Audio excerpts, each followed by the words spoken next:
ಸ್ನೇಹಿತರೆ, ಮೀಡಿಯಾ ಮಾಸ್ಟರ್ಸ್ಗೆ ಸ್ವಾಗತ ಸುಸ್ವಾಗತ. ಗೆಳೆಯರೆ, ಹಾರ್ಮುಸ್ ಸಂಕಷ್ಟ, ಗಲ್ಫ್ ಆಫ್ ಒಮನ್ನಲ್ಲಿ ಅಮೆರಿಕ ಹಾಕಿರೋ ಬ್ಯಾರಿಕೇಡುಗಳು ಇವೆಲ್ಲ ಕೂಡ ಈಗ ಜಗತ್ತಿನ ಗಮನ ಕೇರಳದ ಕಡೆ ಹರಿಯೋ ಹಾಗೆ ಮಾಡ್ತಾ ಇವೆ. ಕೇರಳದಲ್ಲಿ ಇತ್ತೀಚೆಗಷ್ಟೇ ಉದ್ಘಾಟನೆ ಆಗಿರುವ ಪೋರ್ಟ್ ಒಂದರ ಬಳಿ ಈಗ 100 ಹಡಗುಗಳು ಸಾಲುಗಟ್ಟಿ ನಿಂತಿವೆ.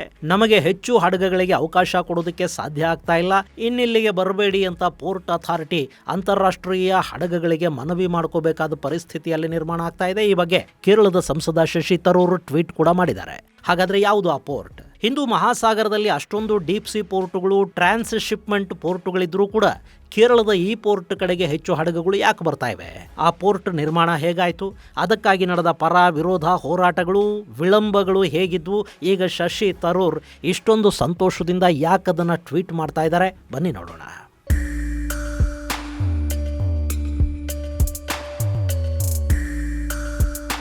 ಗೆಳೆಯರೆ, ಹಾರ್ಮುಜಲ್ಲಿ ಪರಿಸ್ಥಿತಿ ಸುಧಾರಣೆಯನ್ನು ಕಾಣ್ತಾ ಇಲ್ಲ. ಇರಾನ್ ಹಾರ್ಮುಜನ್ನು ಬಂದ್ ಮಾಡಿದೆ. ಅದಕ್ಕೆ ಪ್ರತಿಯಾಗಿ ಅಮೆರಿಕ ಕೂಡ ಗಲ್ಫ್ ಆಫ್ ಒಮನ್ನಲ್ಲಿ ಬ್ಲಾಕೇಡ್ ಅನ್ನು ಹಾಕೊಂಡು ಕೂತಿದೆ. ಹೀಗಾಗಿ ಆ ಭಾಗದಲ್ಲಿ ಹಡಗುಗಳ ಸಂಚಾರಕ್ಕೆ ತೀವ್ರ ಸಮಸ್ಯೆ ಉಂಟಾಗ್ತಾ ಇದೆ. ಸಾಕಷ್ಟು ಹಡಗುಗಳು ಅಲ್ಲಿಂದ ರೀರೂಟ್ ಆಗ್ತಾ ಇವೆ. ಈಗ ಅಲ್ಲಿಗೆ ಹೋಗಬೇಕಾದ ಮತ್ತು ಅಲ್ಲಿಗೆ ಸರಕು ಸಾಗಾಟ ಮಾಡಬೇಕಾದ ಹಡಗುಗಳು ಅರಬ್ಬಿ ಸಮುದ್ರದಲ್ಲಿ ಅತಂತ್ರಗೊಳ್ತಾ ಇರೋ ಸಂದರ್ಭದಲ್ಲಿ ಕೇರಳದ ಹೊಸ ಬಂದರು ಅಂತಾರಾಷ್ಟ್ರೀಯ ಗಮನವನ್ನು ಸೆಳೀತಾ ಇದೆ. ಅದರ ಹೆಸರು ವಿಳಿಂಜಂ ಬಂದರು. ನೀವಿಲ್ಲಿ ಮ್ಯಾಪಲ್ಲಿ ನೋಡ್ತಾ ಇದ್ದೀರಲ್ಲ, ಇದೇ ವಿಳಿಂಜಂ. ತಿರುವನಂತಪುರಂ ಜಿಲ್ಲೆಯ ವಿಳಿಂಜಂ ಈಗ ದೊಡ್ಡ ಪ್ರಮಾಣದಲ್ಲಿ ಹಡಗುಗಳ ಸಾಲಿನಿಂದ ಗಮನ ಸೆಳೀತಾ ಇದೆ. ಗೆಳೆಯರೆ, ಒಂದು ಕಾಲ ಇತ್ತು, ಭಾರತಕ್ಕೆ ಬರೋ ಸರಕು ಕೂಡ ದೊಡ್ಡ ದೊಡ್ಡ ಹಡಗುಗಳಲ್ಲಿ ಬಂದರೆ ನೇರವಾಗಿ ಅದು ಭಾರತಕ್ಕೆ ಬರೋದಕ್ಕೆ ಸಾಧ್ಯ ಆಗ್ತಾ ಇರಲಿಲ್ಲ. ಅದನ್ನು ಹಿಂದೂ ಮಹಾಸಾಗರದಲ್ಲಿನ ಬೇರೆ ಬೇರೆ ಟ್ರಾನ್ಸ್ಶಿಪ್ಮೆಂಟ್ ಪೋರ್ಟುಗಳಿಗೆ ತಗೊಂಡು ಹೋಗಿ ಅಲ್ಲಿಂದ ಸರಕನ್ನು ಚಿಕ್ಕ ಚಿಕ್ಕ ಹಡಗುಗಳಿಗೆ ತುಂಬಿ ಭಾರತಕ್ಕೆ ಅದನ್ನು ತರಬೇಕಾಗಿ ಬರ್ತಾ ಇತ್ತು. ನಾವು ಬೇರೆಯವರಿಗೆ ಹಿಂದೂ ಮಹಾಸಾಗರದಲ್ಲಿ ಟ್ರಾನ್ಸ್ಶಿಪ್ಮೆಂಟ್ ವ್ಯವಸ್ಥೆಯನ್ನು ಮಾಡಿಕೊಡೋದು ಬಿಡಿ, ನಮ್ಮ ಸರಕನ್ನು ಕೂಡ ನಮ್ಮ ಸಮುದ್ರ ತೀರಕ್ಕೆ ನೇರವಾಗಿ ದೊಡ್ಡ ಹಡಗುಗಳಲ್ಲಿ ತಗೊಂಡು ಬರೋದಕ್ಕೆ ನಮಗೆ ಸಾಧ್ಯ ಆಗ್ತಾ ಇರಲಿಲ್ಲ. ಹೀಗಾಗಿ ಅತಿ ಹೆಚ್ಚು ಟ್ರಾನ್ಸ್ಶಿಪ್ಮೆಂಟ್ ಕೊಲಂಬೋದ ಮೂಲಕ ನಮಗಾಗ್ತಾ ಇತ್ತು. ಅಂದರೆ ಈ ವಿಷಯದಲ್ಲಿ ನಾವು ಶ್ರೀಲಂಕಾದ ಮೇಲೆ ಡಿಪೆಂಡ್ ಆಗಿದ್ವಿ. ಹಾಗೆ ಸಿಂಗಪುರದ ಪೋರ್ಟ್ ಈ ಭಾಗದ ಅತಿ ದೊಡ್ಡ ಟ್ರಾನ್ಸ್ಶಿಪ್ಮೆಂಟ್ ಪೋರ್ಟ್ ಅನ್ನಿಸ್ಕೊಳ್ತಾ ಇತ್ತು. ಅದು ಸ್ಟ್ರೈಟ್ ಆಫ್ ಮಲಕ್ಕಾ ಬಳಿ ಇರೋದ್ರಿಂದ ಪೂರ್ವದಿಂದ ಬರೋ ವಸ್ತುಗಳು ಹಾಗೆ ಪೂರ್ವಕ್ಕೆ ಹೋಗೋ ಸರಕು ಸರಂಜಾಮುಗಳು ಸಿಂಗಪುರದಲ್ಲಿ ಟ್ರಾನ್ಸ್ಶಿಪ್ ಆಗ್ತಾ ಇದ್ವು. ಹಾಗೆ ಅರಬ್ ದೇಶಗಳಿಗೆ, ಮಧ್ಯಪ್ರಾಚ್ಯಕ್ಕೆ ಸಾಗಾಟ ಆಗೋ ಸರಕುಗಳಿಗೆ ದುಬೈ ಸಮೀಪದ ಜಬೆಲ್ ಅಲಿ ಬಂದರು ಬಳಕೆ ಆಗ್ತಾ ಇತ್ತು. ಒಮನ್ನ ಸಲಾಲಾ ಬಂದರು ಕೂಡ ದೊಡ್ಡ ಮಟ್ಟದ ಟ್ರಾನ್ಸ್ಶಿಪ್ಮೆಂಟ್ ಬಂದರು ಅನ್ನಿಸ್ಕೊಳ್ತಾ ಇತ್ತು. ನಮಗೆ ದೊಡ್ಡ ಸಮುದ್ರ ತೀರ ಇದ್ದು ಕೂಡ ಟ್ರಾನ್ಸ್ಶಿಪ್ಮೆಂಟ್ ವ್ಯವಸ್ಥೆಗಳನ್ನು ಮಾಡ್ಕೊಳ್ಳೋದಕ್ಕೆ ಸಾಧ್ಯ ಆಗಿರಲಿಲ್ಲ. ಸ್ನೇಹಿತರೆ, ಟ್ರಾನ್ಸ್ಶಿಪ್ಮೆಂಟ್ ಅಂದರೆ ನಾನಾ ದೇಶಗಳಿಂದ ದೊಡ್ಡ ಹಡಗುಗಳಲ್ಲಿ ಸರಕನ್ನು ತುಂಬಿಕೊಂಡು ಬರ್ತಾರೆ. ಆ ಹಡಗುಗಳನ್ನು ಲಂಗರ್ ಹಾಕಬೇಕು ಅಂದರೆ ಅಲ್ಲಿ ಸಮುದ್ರದ ಆಳ ಕೂಡ ಹೆಚ್ಚಿರಬೇಕಾಗುತ್ತೆ. ಅಂದರೆ ಡೀಪ್ ಸಿ ಪೋರ್ಟ್ ಅದಾಗಿರಬೇಕು. ಅಂಥ ಕಡೆ ಆ ದೊಡ್ಡ ವ್ಯಾಪಾರಿ ಹಡಗು ಅಥವಾ ಮದರ್ಶಿಪ್ ಲಂಗರ್ ಹಾಕುತ್ತೆ. ಅದರಲ್ಲಿನ ಸರಕನ್ನು ಅಲ್ಲಿ ಚಿಕ್ಕ ಚಿಕ್ಕ ಹಡಗುಗಳಿಗೆ ಲೋಡ್ ಮಾಡಿ ಅದನ್ನು ಯಾವ ದೇಶಕ್ಕೆ ಸಾಗಾಟ ಮಾಡಬೇಕೋ ಅಲ್ಲಿಗೆ ಕಳುಹಿಸಲಾಗುತ್ತೆ. ಹೀಗೆ ಟ್ರಾನ್ಸ್ಶಿಪ್ಮೆಂಟ್ ಮೂಲಕವೇ ಇವತ್ತು ಸಿಂಗಪುರ್ ತನ್ನ ದೇಶದ ಬಹುದೊಡ್ಡ ಆದಾಯವನ್ನು ಗಳಿಸ್ತಾ ಇದೆ. ಎಲ್ಲಿ ಟ್ರಾನ್ಸ್ಶಿಪ್ಮೆಂಟ್ ಇರುತ್ತೋ ಅಲ್ಲಿ ವ್ಯಾಪಾರ ವಹಿವಾಟುಗಳು ಬೆಳೆಯುತ್ತವೆ. ಅದು ಅಂತಾರಾಷ್ಟ್ರೀಯ ವ್ಯಾಪಾರ ಕೇಂದ್ರ ಆಗುತ್ತೆ.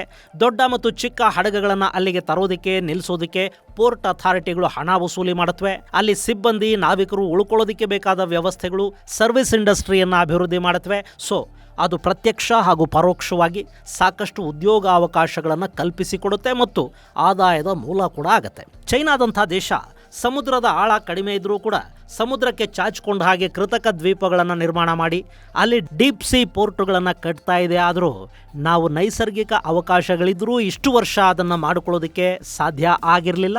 ನಮ್ಮಲ್ಲಿ ಸದ್ಯಕ್ಕೆ ಕಾರ್ಯನಿರ್ವಹಿಸ್ತಾ ಇರೋ ಏಕೈಕ ಡೀಪ್ ಸಿ ಟ್ರಾನ್ಸ್ಶಿಪ್ಮೆಂಟ್ ಪೋರ್ಟ್ ಅಂದರೆ ಅದು ವಿಳಿಂಜಂ ಮಾತ್ರ.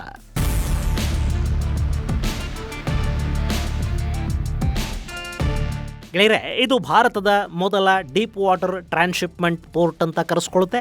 2025 ಮೇ 2ನೇ ತಾರೀಕು ಪ್ರಧಾನಿ ಮೋದಿ ಇದನ್ನು ಉದ್ಘಾಟನೆ ಮಾಡಿದ್ದಾರೆ. ಆದರೆ ಇದರ ಕನಸನ್ನು ಭಾರತ ಕಂಡಿದ್ದು 1991ರಲ್ಲಿ. ಭಾರತ ಉದ್ಧಾರ ಆಗುತ್ತಿಲ್ಲ, ಚೈನಾ ಜೊತೆ ನಮ್ಮನ್ನು ನಾವು ಕಂಪೇರ್ ಮಾಡ್ಕೋಬೇಕು, ಚೈನಾ ನೋಡಿ ಎಷ್ಟು ಮುಂದಕ್ಕೆ ಹೋಗ್ಬಿಟ್ಟಿದೆ, ನಾವು ನೋಡಿ ಎಷ್ಟು ಹಿಂದುಳಿದಿದ್ದೀವಿ ಅಂತ ಸಾಕಷ್ಟು ಜನ ಮಾತಾಡ್ತಲೇ ಇರ್ತಾರೆ. ಭಾರತ ಯಾಕೆ ಉದ್ಧಾರ ಆಗಿಲ್ಲ ಅಂದರೆ ಇದೇ ಕಾರಣಗಳಿಗೆ. ಒಂದು ಪೋರ್ಟನ್ನು ನಿರ್ಮಾಣ ಮಾಡ್ಕೊಳ್ಳೋದಕ್ಕೆ ನಾವು 1991ರಲ್ಲಿ ಯೋಜನೆಯನ್ನು ರೂಪಿಸ್ತೀವಿ. ಆದರೆ ಅದರ ನಿರ್ಮಾಣಕ್ಕೆ 106 ಅಡೆತಡೆಗಳು ಬರ್ತಾ ಹೋಗುತ್ತವೆ. ಅಲ್ಲಿ ಪೋರ್ಟ್ ನಿರ್ಮಾಣ ಆದರೆ ಮೀನುಗಾರಿಕೆಗೆ ಸಮಸ್ಯೆ ಸಮಸ್ಯೆ ಆಗುತ್ತೆ ಅಂತ ಯಾರೋ ತಕರಾರು ತೆಗಿತಾರೆ. ಪೋರ್ಟ್ ನಿರ್ಮಾಣ ಮಾಡೋದಕ್ಕೆ ಸಮುದ್ರದ ಒಳಗೆ ಕೃತಕ ನಿರ್ಮಾಣಗಳು ಶುರು ಆಗುತ್ತವೆ, ಗೋಡೆಗಳನ್ನು ಕಟ್ತಾರೆ, ಹೀಗಾಗಿ ಅಲೆಗಳು ಊರುಗಳನ್ನು ಮುಳುಗಿಸುತ್ತವೆ ಅಂತ ಒಂದು ತಕರಾರು, ಪ್ರತಿಭಟನೆ ಶುರು ಆಗುತ್ತೆ. ಅಲ್ಲಿನ ವೋಟ್ ಬ್ಯಾಂಕ್ ರಾಜಕೀಯದ ಕಾರಣದಿಂದ ಸ್ಥಳೀಯ ಸರ್ಕಾರಗಳು ಪೋರ್ಟ್ ನಿರ್ಮಾಣದ ಕಡೆಗೆ ಹೆಚ್ಚು ಆಸಕ್ತಿಯನ್ನು ತೋರೋದಕ್ಕೆ ಹೋಗೋದೇ ಇಲ್ಲ. ಪರಿಣಾಮ ಆ ಪೋರ್ಟ್ ನಿರ್ಮಾಣ ಅನ್ನೋದು ನೆನೆಗುದಿಗೆ ಬೀಳ್ತಾ ಹೋಗುತ್ತೆ. ತಿರುವನಂತಪುರಂನ ಸಂಸದರಾದ ನಂತರ ಶಶಿ ತರೂರ್ ಆ ಪೋರ್ಟ್ ಪ್ರಾಜೆಕ್ಟ್ಗಾಗಿ ಸಾಕಷ್ಟು ಪ್ರಯತ್ನ ಪಟ್ಟರಂತೆ. ಅದನ್ನು ಅವರು ತಮ್ಮ ಟ್ವೀಟಲ್ಲಿ ಈಗ ನೆನಪು ಮಾಡಿಕೊಂಡಿದ್ದಾರೆ. ಆದರೆ ಆಗ ಕೂಡ ಸಾಕಷ್ಟು ಜನ ಅವರನ್ನು ಅನುಮಾನದಿಂದ ನೋಡ್ತಾ ಇದ್ರು, ಅವಮಾನ ಮಾಡ್ತಾ ಇದ್ರು. ಅವರದ್ದೇ ಪಕ್ಷದ ಕಾರ್ಯಕರ್ತರು ಕೂಡ ಶಶಿ ತರೂರ್ ಅವರ ಪ್ರಯತ್ನವನ್ನು ಬೆಂಬಲಿಸಲಿಲ್ಲ. ಕಡೆಗೆ ಕೇಂದ್ರ ಸರ್ಕಾರ ಅಲ್ಲಿ ಮಧ್ಯಪ್ರವೇಶ ಮಾಡ್ತು. ಅಂತೂ ಇಂತೂ ಅಲ್ಲಿ ಪೋರ್ಟ್ ನಿರ್ಮಾಣ ಆಯಿತು, ಅದರ ಉದ್ಘಾಟನೆ ಕೂಡ ಆಯಿತು. ಅದನ್ನು PPP ಮಾಡಲಲ್ಲಿ ಅಂದರೆ ಪಬ್ಲಿಕ್ ಪ್ರೈವೇಟ್ ಪಾರ್ಟ್ನರ್ಶಿಪ್ ಮಾಡಲಲ್ಲಿ ನಿರ್ಮಾಣ ಮಾಡಿದ್ದಾರೆ. ಅದಾನಿ ಸಂಸ್ಥೆಯಲ್ಲಿ ಹೂಡಿಕೆ ಮಾಡಿದೆ. ಹಾಗೆ ಪೋರ್ಟ್ ನಿರ್ವಹಣೆಯನ್ನು ಕೂಡ ಅದಾನಿ ಸಂಸ್ಥೆನೇ ಮಾಡುತ್ತೆ. ಅದರ ಅತಿ ಹೆಚ್ಚು ಆದಾಯ ಕೇರಳದ ರಾಜ್ಯ ಸರ್ಕಾರಕ್ಕೆ ಹೋಗುತ್ತೆ. ಈಗ ಆ ಪೋರ್ಟ್ ಮುಂದೆ ದೊಡ್ಡ ದೊಡ್ಡ ಹಡಗುಗಳ ಸಾಲು ನಿಂತಿದೆ. ಕಳೆದ ಮಾರ್ಚ್ ತಿಂಗಳಲ್ಲಿ ಅಲ್ಲಿ ಸುಮಾರು 61 ದೊಡ್ಡ ಹಡಗುಗಳು ಬಂದು ಹೋಗಿವೆ. ಈಗ 100ಕ್ಕೂ ಹೆಚ್ಚು ಹಡಗುಗಳಿಂದ ರಿಕ್ವೆಸ್ಟ್ ಬರ್ತಾ ಇದೆ. ಆದರೆ ಅಷ್ಟೊಂದು ಹಡಗುಗಳಿಗೆ ಅವಕಾಶವನ್ನು ಕಲ್ಪಿಸೋ ಸಾಮರ್ಥ್ಯ ಆ ಪೋರ್ಟ್ಗೆ ಇಲ್ಲ. ಸದ್ಯಕ್ಕೆ ಅದರ ಫೇಸ್ 1 ಮಾತ್ರ ಕಂಪ್ಲೀಟ್ ಆಗಿದೆ. ಅಲ್ಲಿ 800 ಮೀಟರ್ ಉದ್ದದ ಒಂದು ಬರ್ತ್ ಮಾತ್ರ ಇದೆ. ಅಲ್ಲಿ 2 ಮದರ್ ಶಿಪ್ಗಳು ಲಂಗರ್ ಹಾಕೋದಕ್ಕೆ ಸಾಧ್ಯ ಆಗುತ್ತೆ. ಮುಂದಿನ ಹಂತದ ಫೇಸ್ 2 ಮುಕ್ತಾಯ ಆದ ನಂತರ 5 ಮದರ್ ಶಿಪ್ಗಳು ಅಲ್ಲಿ ನಿಲ್ಲೋದಕ್ಕೆ ಅವಕಾಶ ಆಗತ್ತೆ ಅಂತ ಹೇಳ್ತಾ ಇದ್ದಾರೆ. ಹೀಗಾಗಿ ಸದ್ಯಕ್ಕಲ್ಲಿ ಬೇಡಿಕೆಗೆ ಅನುಗುಣವಾಗಿ ಅವಕಾಶವನ್ನು ಕಲ್ಪಿಸಿಕೊಡೋದಕ್ಕೆ ಸಾಧ್ಯ ಆಗ್ತಾ ಇಲ್ಲ.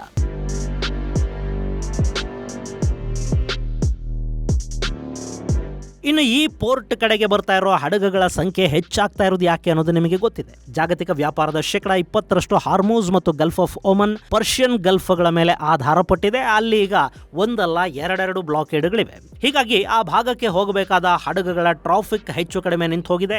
ಅಲ್ಲಿಂದ ಹಡಗುಗಳು ರೀರೂಟ್ ಆಗ್ತಾ ಇವೆ.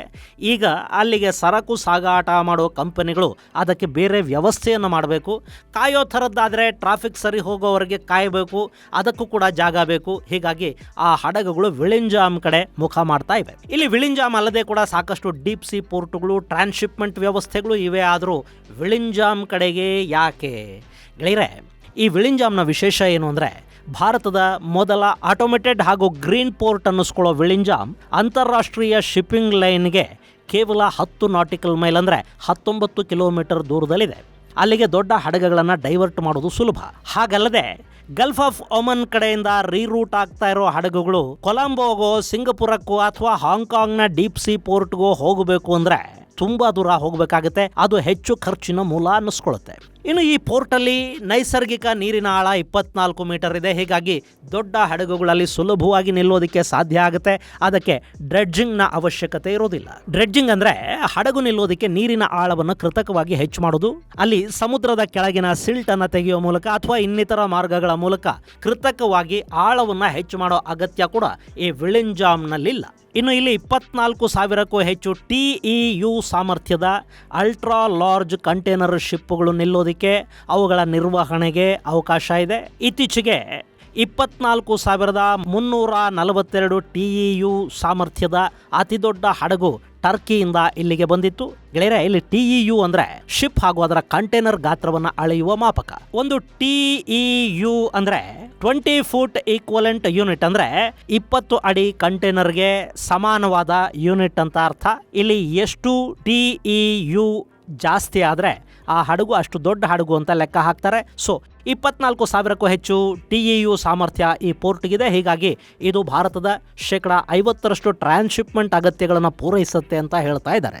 ಇನ್ನು ನಮ್ಮಲ್ಲಿ ವಿಳಿಂಜಾಮ್ ಒಂದೇ ಅಲ್ಲದೆ ಇನ್ನೂ ಸಾಕಷ್ಟು ಡೀಪ್ ಸಿ ಪೋರ್ಟ್ಗಳನ್ನು ನಿರ್ಮಾಣ ಮಾಡುವ ಉದ್ದೇಶ ಕೂಡ ಇದೆ. ಈಗಾಗಲೇ ಗ್ರೇಟ್ ನಿಕೋಬಾರ್ ದ್ವೀಪಗಳ ಬಳಿ ಗಲಾಥಿಯಾ ಬೇನಲ್ಲಿ ಡೀಪ್ ಸಿ ಪೋರ್ಟ್ನ ನಿರ್ಮಾಣ ನಡೀತಾ ಇದೆ. ಅದು ಕೂಡ 2028ರ ಹೊತ್ತಿಗೆ ಪೂರ್ಣಗೊಳ್ಳುತ್ತೆ ಅಂತ ಹೇಳ್ತಾ ಇದ್ದಾರೆ. ಮುಂದಿನ ದಿನಗಳಲ್ಲಿ ಭಾರತದ ಅತಿ ದೊಡ್ಡ ಮತ್ತು ಅತ್ಯಂತ ಪ್ರಮುಖ ಡೀಪ್ ಸಿ ಟ್ರಾನ್ಸ್ಶಿಪ್ಮೆಂಟ್ ಪೋರ್ಟ್ ಅಂತ ಅದು ಅನ್ನಿಸ್ಕೊಳುತ್ತೆ. ಯಾಕೆಂದ್ರೆ ಅದು ಮಲಕ್ಕಾ ಸ್ಟ್ರೈಟ್ನ ಸಮೀಪದಲ್ಲಿದೆ. ಈ ಗಲಾಥಿಯಾ ಬೇ ಪೋರ್ಟ್ ನಿರ್ಮಾಣ ಆದ ನಂತರ ಸಿಂಗಪುರ್ ಮೇಲಿನ ಹೊರೆಯನ್ನ ಹಾಗೆ ಕೊಲಂಬೋ ಮೇಲಿನ ಹೊರೆಯನ್ನ ಕೂಡ ಇದು ಕಡಿಮೆ ಮಾಡುತ್ತೆ ಅಂತ ಹೇಳ್ತಾರೆ. ಇದಲ್ಲದೆ ಕೊಚ್ಚಿಯಲ್ಲಿ 14.5 ಮೀಟರ್ ಆಳದ ಒಂದು ಟ್ರಾನ್ಸ್ಶಿಪ್ಮೆಂಟ್ ಪೋರ್ಟ್ ಇದೆ. ತೂತುಕುಡಿಯ ಪೋರ್ಟ್ 19.6 ಮೀಟರ್ ಗುರಿಯನ್ನ ಹೊಂದಿದೆ. ಅದನ್ನ ಅಪ್ಗ್ರೇಡ್ ಮಾಡ್ತಾ ಇದ್ದಾರೆ. ವದಬಾನ್ ಪೋರ್ಟ್ ಕೂಡ ನಿರ್ಮಾಣದ ಹಂತದಲ್ಲಿದೆ. ಅದು 20 ಮೀಟರ್ ಆಳದ ಪೋರ್ಟ್ ಆಗಿರುತ್ತೆ. ಈ ಎಲ್ಲ ಪೋರ್ಟುಗಳ ನಿರ್ಮಾಣ ಕೂಡ ಆದರೆ ಭಾರತದ ಸಮುದ್ರ ವ್ಯಾಪಾರ ಮತ್ತಷ್ಟು ಹೆಚ್ಚಾಗುವುದಷ್ಟೇ ಅಲ್ಲ, ಅಂತಾರಾಷ್ಟ್ರೀಯ ಸಮುದ್ರ ವ್ಯಾಪಾರಕ್ಕೆ ಭಾರತ ಹಿಂದೂ ಮಹಾಸಾಗರದಲ್ಲಿ ಒಂದು ದೊಡ್ಡ ವ್ಯವಸ್ಥೆಯನ್ನ ಕಲ್ಪಿಸಿಕೊಟ್ಟ ಹಾಗಾಗತ್ತೆ. ಸೊ ಈಗ ಪರ್ಷಿಯನ್ ಗಲ್ಫ್ ಕಡೆಗೆ ಹೋಗಬೇಕಾದ ಹಡಗುಗಳು ರೀರೂಟ್ ಆಗ್ತಾ ಇರೋದು ವಿಳಿಂಜಂನ ಮಹತ್ವವನ್ನು ಸಾರ್ತಾ ಇದೆ. ಇದು ಗೆಳೆಯರೆ ಭಾರತದ ಏಕೈಕ ಡೀಪ್ ಸಿ ಪೋರ್ಟ್ ಹಾಗೂ ಟ್ರಾನ್ಸ್ಶಿಪ್ಮೆಂಟ್ ಪೋರ್ಟ್ ವಿಳಿಂಜಂ ಜಗತ್ತಿನ ಗಮನವನ್ನು ಸೆಳೀತಾ ಇರೋ ಕಥೆ. ಮುಂದಿನ ಸಂಚಿಕೆಯಲ್ಲಿ ಮತ್ತಷ್ಟು ವಿಶೇಷಗಳ ಜೊತೆ ಮತ್ತೆ ಭೇಟಿಯಾಗೋಣ. ಅಲ್ಲಿವರೆಗೆ ಜೈ ಹಿಂದ್, ಜೈ ಕರ್ನಾಟಕ.